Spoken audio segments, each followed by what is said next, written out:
17वें question को करने से पहले इस क्वेश्चन से रिलेटेड कुछ इम्पोर्टेंट कंसेप्ट्स हैं जिन पर मैं पहले आपसे बात करना चाहता हूँ। फिर उसके बाद आप ये देखेंगे कि ये क्वेश्चन और इस तरह के क्वेश्चंस कितने आसान हो जाते हैं। बेसिक्स इसलिए समझाना है इस क्वेश्चन को करने में कि जो बच्चे आगामी साल में एग्जाम देंगे CSET का, हो सकता है कि फिर से ऐसा कोई प्रश्न आ जाए और यदि उनको कंसेप्ट क्लैरिटी है पूरी तरह से तो इस प्रकार के प्रश्नों को हल करना बहुत सरल हो जाता है। लेकिन आपको कंसेप्ट समझाने से पहले मैं इस प्रश्न को एक ही गो में करता हूं और आप देखेंगे कि यह कितना सरल प्रश्न है, बशर्ते आपको कंसेप्ट ज्ञात हो। तो चलिए शुरू करते हैं। पहले मैं इस प्रश्न को एक ही गो में करता हूं और फिर बाद में हम इसके कंसेप्ट को समझेंगे। अब देखिए, हमारे पास ये सर्कुलर ट्रैक है और यहां से ये दोनों धावक शुरू करते हैं। कौन कौन से धावक? X and y. अगर इस ट्रैक की लेंथ p मीटर है, then velocity of x upon velocity of y it is equal to 7p, यानी velocity होता है distance upon time से t, और vy इसकी velocity हो गई 5p upon t, क्योंकि सेम टाइम में ये 5p चक्कर लगाता है और vx 7p चक्कर लगाता है, सो इट इज 7/5। सिंपल, यानी vx और vy में जो रेशियो है वो 7:5 का है। सिंपल। सपोज मैं इसको q के बराबर करता हूँ, इसका मतलब ये हुआ कि velocity of x for some positive integer q it is 7q and velocity of y it is some 5q। ये मैंने इसलिए निकाला क्योंकि इसकी आवश्यकता मेरे को सेकंड पार्ट में यहाँ पड़ेगी। पहले पार्ट में आपको दिया गया है कि जब x 7 राउंड्स कंप्लीट करता है, y 5 राउंड्स कंप्लीट करता है, तो दोनों के बीच का जो गैप हुआ, यानी कितनी बार क्रॉसिंग ओवर हुई, by x over y, remember it is 7 minus 5 it is 2, तो यहाँ तो इमीडिएटली 2 आ गया। अब हमको यहाँ क्रॉसिंग ओवर निकालनी है। जस्ट ट्राई टू अंडरस्टैंड कि जब ये 7 चक्कर पूरे हो गए तो y ने अपनी डायरेक्शन चेंज कर ली और अपोजिट डायरेक्शन में दौड़ना शुरू किया, यानी कि y ऐसे दौड़ रहा है और x ऐसे दौड़ रहा है, लेकिन x के 7 राउंड्स के बाद या y के 5 राउंड्स के बाद, और y ने अपनी स्पीड डबल कर ली, यानी कि इस सिनेरियो में, सेकंड सिनेरियो में जो y की स्पीड है वो हो गई 10q, क्योंकि यहाँ 5q थी। x की स्पीड में कोई तब्दीली नहीं हुई। They stop running when x completed exactly 21 rounds. Now this is important. जब x ने एग्जैक्टली 21 राउंड्स पूरे किए तो रुक गए लोग। तो जब x ने 21 राउंड्स पूरे किए, इसका मतलब 7 राउंड्स यहाँ कर लिए थे, तो 14 राउंड्स ऐसे हुए जो अपोजिट डायरेक्शन में लिए गए, अपोजिट डायरेक्शन। ठीक है। So relative velocity obviously it is of course 7q, यानी ये plus 10q means 17q। So number of crossing over in second run, ये वाला, it is equal to relative velocity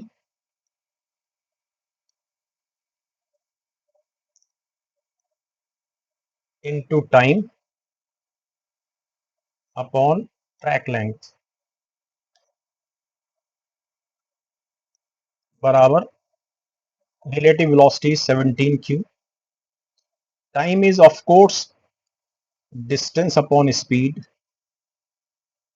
upon track length, it is p, so it is 17q, and distance is of course 14p, and speed of x is 7q upon p, so it is 34। तो यहां पर 34 हुए। लेकिन एक चीज आपको ध्यान रखनी है कि ये जब यहां से y ने अपोजिट डायरेक्शन ली और x ने इसी डायरेक्शन में आगे बढ़ना शुरू रखा, तो ये वाला जो पॉइंट है ये पॉइंट ऑफ कोर्स जब दोनों सेम डायरेक्शन में घूम रहे थे उस जगह कंसीडर किया जा चुका है। अब जब ये y की डायरेक्शन चेंज होगी तो उस दशा में ये इनिशियल पॉइंट हो जाएगा, तो इसको काउंट हम नहीं करेंगे। So actually it is not 34, it is 34 minus 1 equal to 33। तो 33 and 2 35, option A is the answer. Okay. अच्छा, वैसे भी अगर आप देखें तो 34 प्लस 2 36 ऑप्शन ही नहीं है। ये भी यूपीएससी ने अच्छा काम किया, otherwise there could have been confusion among the students and among the candidates. So 36 तो ऑप्शन ही नहीं है। So 35 is the answer. और अब इसके कंसेप्ट को समझते हैं, मतलब ये खास तौर पर ये कैसे बना और ये कैसे बना, इसके कंसेप्ट को समझते हैं। Otherwise the question was very easy. Suppose हमारे पास एक ये सर्कुलर ट्रैक है और इस सर्कुलर ट्रैक की लंबाई जो है वो, उदाहरण के लिए समझा रहा हूं मैं आपको, 400 मीटर है। मतलब इस सर्किल का जो सरकमफियरेंस है वो 400 मीटर है, करेक्ट। अब हमारे पास दो लड़के हैं, से अमित एंड बसंत, जिनको हम बाद में ए और बी से भी रिप्रेजेंट कर सकेंगे। ओके। अमित की जो स्पीड है वो 10 मीटर पर सेकेंड है। अच्छा, दोनों एक ही डायरेक्शन में घूम रहे हैं, से क्लॉकवाइज। और बसंत की स्पीड है 40 मीटर पर सेकेंड। मतलब बसंत की स्पीड जो है ए यानी अमित की स्पीड से ज्यादा है। सिंपल। अब यहां पर एक कंसेप्ट है रिलेटिव स्पीड या रिलेटिव वेलोसिटी का। जब दो वस्तुएं एक ही दिशा में जा रही होती हैं, आपने भी महसूस किया होगा, अगर आप ट्रेन में बैठे हो और आपकी ट्रेन के पैरेलल ट्रेन पर कोई दूसरी ट्रेन आप ही की ट्रेन की दिशा में जा रही हो, तो आपको लगेगा, अगर वो तेज जा रही है, कि आपकी ट्रेन स्थिर है और वो एक मंथर गति से आगे बढ़ रही है। वहीं दूसरी ओर अगर आपकी ट्रेन तेज जा रही है उस ट्रेन की तुलना में, तो आपको लगेगा दूसरी वाली ट्रेन स्थिर है और आपकी ट्रेन पहली वाली ट्रेन से आगे बढ़ रही है। अगर ट्रेन की स्पीड S1 और S2 है एंड से S1 is greater than S2, तो रिलेटिव स्पीड S1 की, क्योंकि S1 की स्पीड ज्यादा है, तो ये होगी S1 माइनस S2। अगर एक ही दिशा में जा रहे हैं तो इन सेम डायरेक्शन, तो ये रिलेटिव स्पीड हो गई। लेकिन अगर अपोजिट डायरेक्शन में जा रहे हो, अगर दो ट्रेन अपोजिट डायरेक्शन में जा रही हैं, तो ऑफ कोर्स जो अपोजिट डायरेक्शन में जाने वाली ट्रेन है उसकी स्पीड आपको उसकी एक्चुअल स्पीड से बहुत ज्यादा नजर आएगी। तो इसको ध्यान रखिए कि अगर दो ट्रेन अपोजिट स्पीड में अपोजिट डायरेक्शन में जा रही हैं, तो एक ट्रेन की दूसरी ट्रेन की तुलना में रिलेटिव स्पीड, यहां पर मैंने क्या बोला, यहां बोला मैंने रिलेटिव स्पीड उसकी जो ट्रेन फास्ट है। यहां मैं बोल रहा हूं कि किसी भी एक ट्रेन की रिलेटिव स्पीड दूसरी ट्रेन की स्पीड की तुलना में it is S1 plus S2, अगर अपोजिट डायरेक्शन में। Okay, simple. तो इसको हम रिलेटिव स्पीड या रिलेटिव वेलोसिटी कहते हैं। अब हम अपने मूल बात पर आते हैं, जो मैं अभी आपको समझा रहा था इस क्वेश्चन को शुरू करने से पहले। तो यहां रिलेटिव स्पीड क्या हुई, इस जगह रिलेटिव स्पीड बसंत की वो हुई 30 metre per second, 40 minus 10। Simple, क्योंकि एक ही डायरेक्शन में है। इसका मतलब ये है, मैं इसको लिख देता हूं, इट इज इंपॉर्टेंट कि प्रत्येक सेकेंड, एवरी सेकेंड, बसंत चूंकि वो फास्टर है, वो तेज जा रहा है, gains 30 metre over Amit. Simple. अब चूंकि ये अभी तो मैंने आपको रिलेटिव स्पीड समझाई थी स्ट्रेट लाइन में, लेकिन ये तो सर्कुलर ट्रैक है। तो यहाँ क्या होगा, यहां से शुरू करने के बाद वो कैसे मिलेंगे, कब मिलेंगे, they will meet, this is important, they will meet whenever बसंत जो फास्टर है gains one complete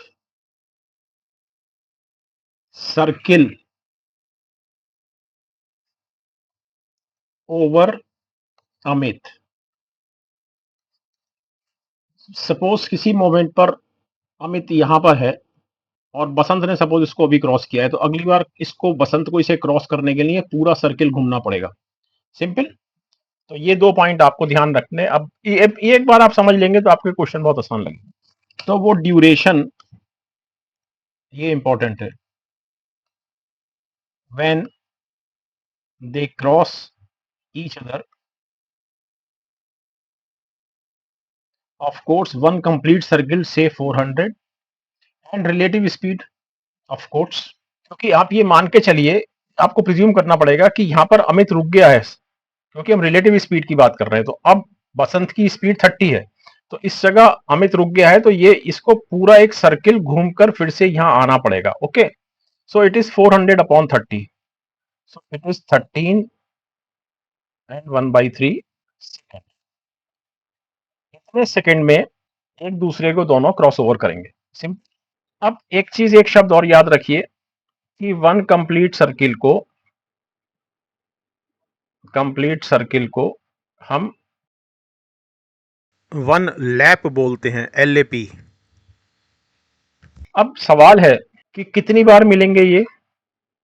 सो ये जो मैं लाइन लिखने वाला हूं, it is again important.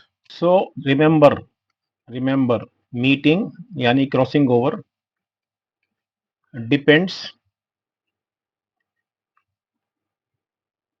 Upon 2 things: relative speed and length of the circular track, and meeting per second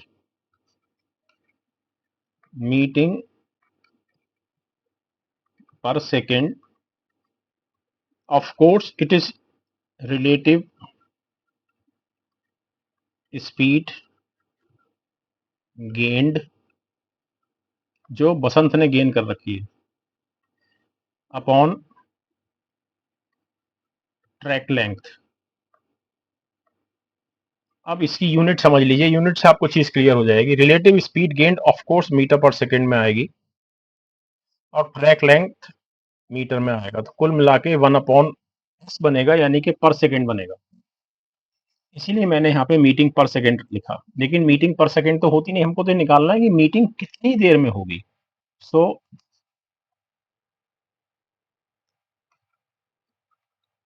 meeting या crossing over takes place in, इसको रिवर्स ऑर्डर में लिखिए, मतलब ऑफ कोर्स सेकेंड ऊपर आना चाहिए। So this is track length upon relative speed. So track length कितना है हमारा, 400, relative speed, so it is जो मैंने आपको यहां बताया था। यहां तो मैंने आपको simple speed equal to distance upon time के हिसाब से बताया था, लेकिन यहां जो मैंने आपको बताया, यहां पर मैंने ये वाला कंसेप्ट से किया आपको बात।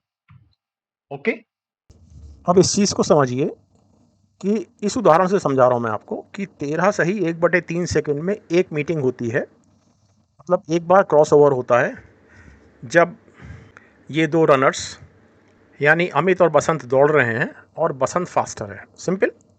लेकिन अगर मैं कहूं कि मेरे को ये निकालना है कि in duration of T hours कह लीजिए, मिनट कह लीजिए, सेकंड कह लीजिए, इसमें कितनी बार क्रॉस ओवर होगा, तो ऑब्वियसली अब मीटिंग पर सेकेंड ये हो रही है ना, relative speed gained upon track length.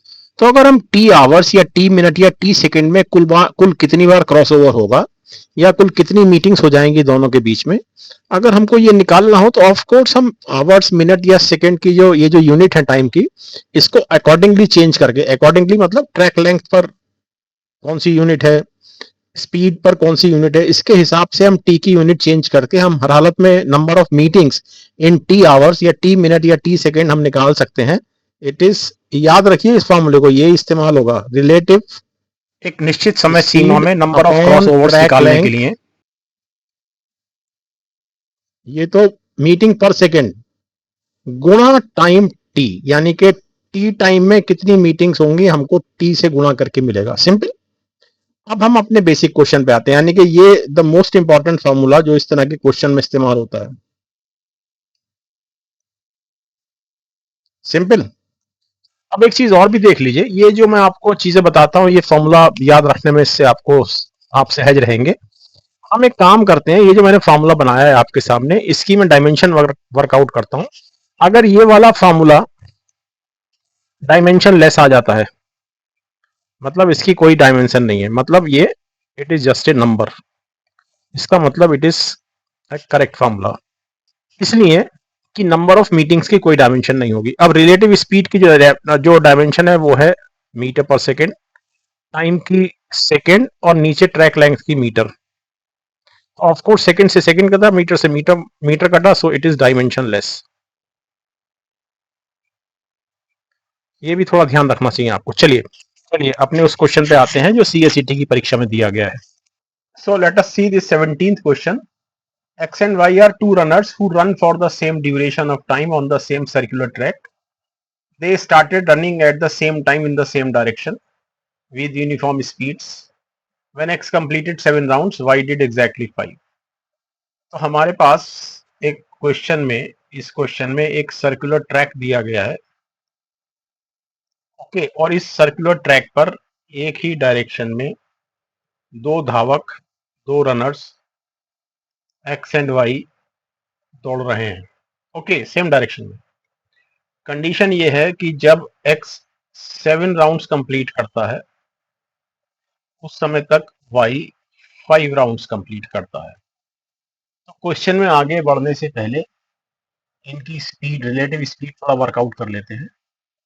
अब सर्कुलर ट्रैक को हमने मान लिया कि इसकी जो लेंथ है वो सपोज P मीटर है। So of course we have speed equal to distance upon time, hence time equal to distance upon speed. अब जितनी देर में 7 राउंड्स एक्स पूरी करता, एक्स जितनी देर में एक्स 7 राउंड्स पूरे करता है उतनी ही देर में वाई 5 राउंड्स पूरे करता है, मतलब टाइम 7 राउंड्स कंप्लीट करने में एक्स द्वारा और 5 राउंड्स कंप्लीट करने में वाई द्वारा सेम है। Hence distance covered by x is of course 7p, क्योंकि एक राउंड, 1 राउंड की जो लेंथ है या सर्कमफेरेंस बोल रहे हैं सर्किल की, वो p मीटर है। तो डिस्टेंस 7p हो गई। स्पीड हम लिख लेते हैं से vx, and of course it is equal to, क्योंकि टाइम बराबर है, it is equal to 5p, क्योंकि 5 राउंड्स है, that is divided by vy, where vy is the velocity और speed of y, correct. Hence velocity of x या speed of x और speed of y पे जो ratio हुआ वो 7:5 का हुआ, करेक्ट। अब हमारा क्लेम ये है, जो मैं अभी आपको एक्सप्लेन करूंगा, कि जितनी देर में x 7 राउंड्स कंप्लीट करता है, ऑफ कोर्स उतनी देर में y 5 राउंड्स करता है, उस दौरान the meet between x and y is of course equal to 7 minus 5 equal to 2 times. Important, तो मैं आपको एक्सप्लेन कर देता हूं कैसे। अब यहां पर एक चीज समझिए, वेलोसिटी या स्पीड ऑफ x और स्पीड ऑफ y का रेशियो 7 और 5 है। इसका मतलब यह है, मैं कह सकता हूं फॉर, लिख देता हूं आगे, फॉर ए पॉजिटिव इंटीजर से q, vx यानी कि speed of x is 7q और speed of y 5y 5q, correct. तो इसका अर्थ हो गया relative velocity equal to 2q means 7q minus 5q, correct. अब हम अपना फॉर्मूला लगाते हैं जो आपने अभी सीखा, relative speed upon track length into time, और ये आपको क्या दे रहा था, नंबर ऑफ क्रॉसओवर्स। अब क्वेश्चन को देखिए, हमें किस पीरियड में क्रॉसओवर्स चाहिए, हमें क्रॉसओवर्स चाहिए, they started running at the same speed in the same direction with uniform speeds, यानी कि जब x ने 7 राउंड्स कंप्लीट किए, y ने 5 राउंड्स कंप्लीट किए, तो हमको ये टाइम निकालना है, और ये टाइम 7 राउंड्स x के लिए और 5 राउंड्स y के लिए सेम ही होगा, करेक्ट। तो हम x के रेफरेंस में निकाल लेते हैं time. So relative speed is 2q, track length is p, and time is equal to distance upon speed। तो मैं x का निकाल लेता हूं टाइम, इससे कोई फर्क नहीं पड़ेगा, आप x का निकालें y का निकालें, सेम टाइम आएगा। तो x का टाइम हो गया, डिस्टेंस कितनी है 7p, स्पीड कितनी है 7q, so this is p upon q। आप अगर y का भी टाइम निकालेंगे तो भी देखिए यही आएगा, मैं निकाल देता हूं, डिस्टेंस कितनी है 5p, स्पीड कितनी है 5q, so it is p upon q, correct. तो it is 2q upon p into p upon q, so it is 2, जो मैंने आपको यहां बताया था। तो आप, ये तो मैंने आपको ये समझाया कि 2 कैसे आया था, उसका कारण ये है, यानी आप बेसिक चीज समझ लीजिए कि जब दो धावक किसी सर्कुलर ट्रैक पर दौड़ते हैं जिसमें से एक की स्पीड ज्यादा है, तो एक निश्चित अवधि में फास्टर धावक रिलेटिव वेलोसिटी की जितनी इंटीग्रल वैल्यू होगी उतनी बार वो क्रॉस ओवर करेगा। मींस अगर फास्टर रनर या फास्टर धावक ने x राउंड्स लगाए हैं और उसी अवधि में स्लो रनर यानी कि जो कम स्पीड से दौड़ रहा है उस रनर ने y राउंड्स लगाए हैं, obviously x is greater than y, then the number of crossover बराबर x माइनस y। ओके, ये अच्छा अच्छा, ये कंडीशन कब है, they are running in the same direction,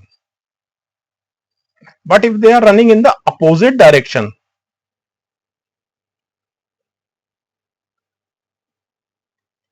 then number of crossover is equal to x plus y। लेकिन इस question में हम x प्लस वाई नहीं लगा पाएंगे, क्यों, क्योंकि हमको क्वेश्चन के सेकंड पार्ट में ये नहीं बताया गया है कि जब x अपने 14 राउंड्स कंप्लीट करता है तो उस समय तक y अपने कितने राउंड्स कंप्लीट करता है। ओके, तो उसको हम अपने फॉर्मूले से ही करेंगे। आते हैं अपने क्वेश्चन पे वापस, यानी कि दूसरे पार्ट पे। अब हमको ये जो दो आंसर मिला, ये मिला क्वेश्चन के पहले पार्ट का, यहाँ का,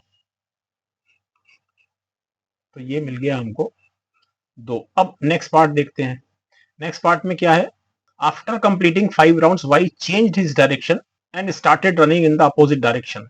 वाई उल्टी दिशा में दौड़ने लगा और उसने अपनी स्पीड डबल कर ली, यानी कि उसकी नई स्पीड कितनी हो गई, पुरानी स्पीड थी उसकी 5q, तो नई स्पीड हो गई उसकी 10q, किसकी, वाई की।